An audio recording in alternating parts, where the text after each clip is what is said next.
Alors voilà, vous allez faire au-dessus du calque d'arrière-plan, vous activez le calque d'arrière-plan, vous allez faire un calque de réglage qui va servir à moduler les lumières. Est-ce que vous connaissez ce type de calque de réglage qui permet de faire en sorte qu'une partie de l'image devienne plus sombre, une plus claire? Et en faisant ça, forcément, ça va influencer sur ce qu'on est en train de voir là, qui est passé par le réglage seuil.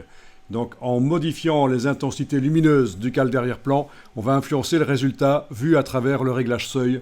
Et donc, là où c'est trop noir, on va éclaircir. Là où c'est trop clair, on va assombrir.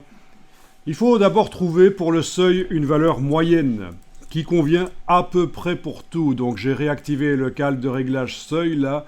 Et on doit à peu près trouver une valeur moyenne. Mais après, on va créer ce fameux calque de réglage qui sert à moduler les lumières dans les photos. Vous connaissez.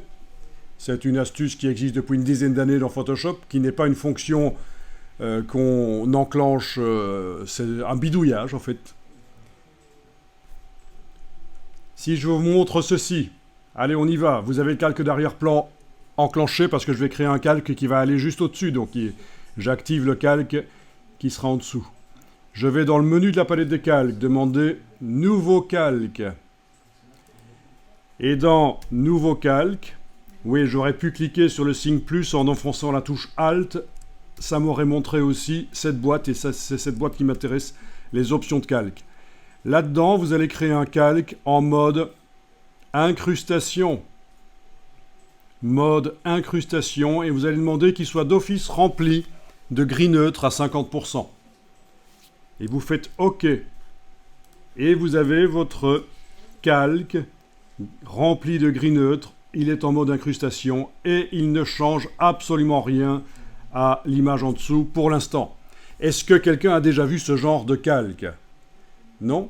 C'est super intéressant. On va tester sur une vraie image après. Une vraie photo dans le but de moduler les lumières. Mais ici, c'est dans le but de faire ressortir les écailles qui nous intéressent. Parce que vous ne pouvez pas passer à côté de ça au niveau retouche photo, c'est super génial. C'est ce qu'on appelle le calque de réglage densité plus, densité moins. En fait, ça remplace les outils. Oui, tu dis? Il y a un pinceau avec ça. C'est ça. Ça va remplacer, où est-ce qu'ils sont? Là, voilà. Ça remplace l'outil densité moins et densité plus, qui sont les vieux outils destructifs. On ne sait pas les utiliser de manière non destructive. Et donc, on n'utilise plus ça. Très rarement. On va plutôt utiliser cette méthode ici. En plus, il ne fonctionne pas très bien.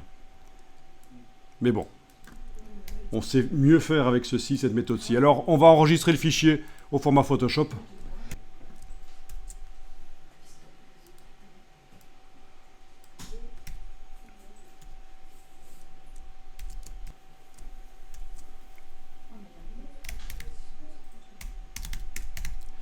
Ok, j'ai mis 0,1.